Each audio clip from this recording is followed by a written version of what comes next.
Thanks for tuning in. This is the Cactus Quest channel. I'm your host, Hunter. Today's video, I'm going to be going over my plant haul. I'm lucky enough to be able to go and participate and purchase plants directly from the Huntington Botanical Gardens International Succulent Introductions program. And their goal is to introduce rare and unusual plants into the trade while relieving the pressure on illegal field collecting and taking stuff out of habitats. So without much ado, let's get into it.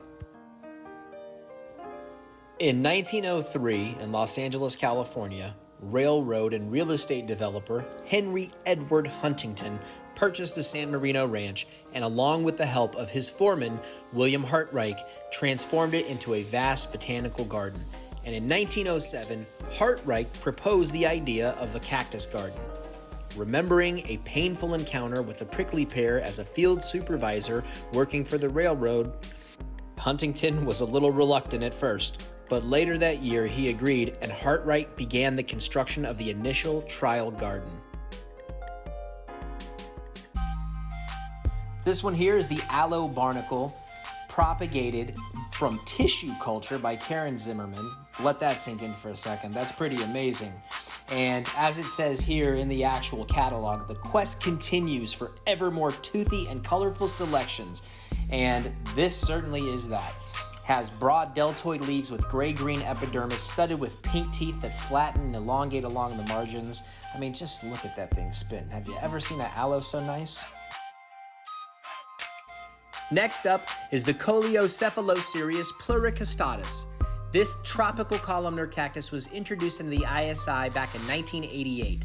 The somewhat tongue-twisting genus name is from the Greek coelio, meaning sheath, plus cephalo, meaning head. This refers to the mature stem tips, sheathed in wool, at least on one side, as a lateral pseudocephalum, which is characteristic of the genus. This specific epithet refers to the many ribbed stems, up to 25 ribs, more than in the other 10 or so species. Now, white flowers emerge from the wool, followed by red globular fruits. In time, the pseudocephalum takes on a honeycomb look as the wool ages brown around the regularly spaced flower remnants. Definitely excited to get this rare cactus into the collection and can't wait to watch that cephalum develop over time. All right, and this is the Agave Victoria Reginae Snow Queen. They've offered a couple of different agave hybrids like this. I believe one was called the Snow Princess, and that was back in 1992 and actually last year as well. But don't get these confused. This is the Snow Queen. It has lighter green foliage and it's a bit larger, so this will mature to about 12 inches in diameter, and I was lucky enough to pick up this rooted offset. Again, I can't wait to watch this thing grow up. I have a handful of different agaves like this. And the thing that I like most about them is the white markings. Literally, they almost look like they were drawn for a comic book or something like that. Anyway, tell me what you think. The so-called Madagascar palm, Pachypodium lameri, is one of the most popular interior plants despite its prickly trunk. However, this spineless sport is unarmed, exposing its glossy, knobby, pewter-colored stem.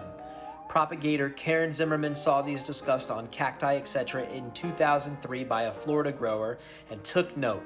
She managed to acquire 2 of the progeny from a few aberrant plants among thousands of normal plants being grown at a Florida wholesaler. Karen has found that they breed true, so this appears to be a stable mutation. And I was lucky enough to get my hands on one of them. Regrettably, I only got one. I wish I would have got 2. Cattleya Delicata. First described in the Cactus and Succulent Society Journal in 1979 by L. Bremer. Growing in northern Mexico, this species is said to be allied more with a central Mexican C. cornifera, but it differs in that it has a more napiform rootstock, which you can actually feel through this little pot.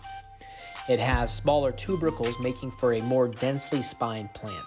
Central spines, when present, which I don't see any on this, are darker than the tan radials, and they apparently will all age gray.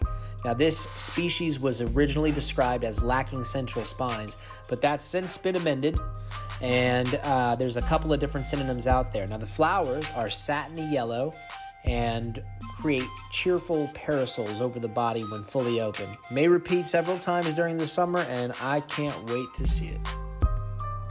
And that's it. That's the end of the video. I hope that you liked watching it as much as I enjoyed making it. I'm going to be putting out content every single week. If there's some particular topic that you'd like to see me cover, you can follow me on Instagram, send me a direct message, or comment in the section below. Please subscribe. It'd mean a lot to me. Like the video and share it with your friends. All right, until the next time. Peace.